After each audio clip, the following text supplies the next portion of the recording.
Touch screen cracked. iPad 9th generation.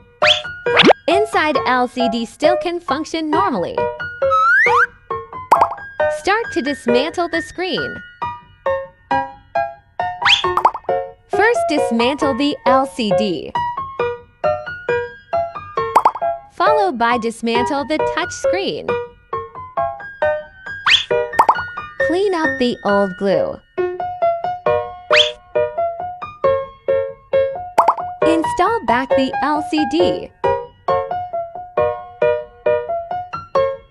Clean up the dust. Install the new touch screen. Testing the new touch screen.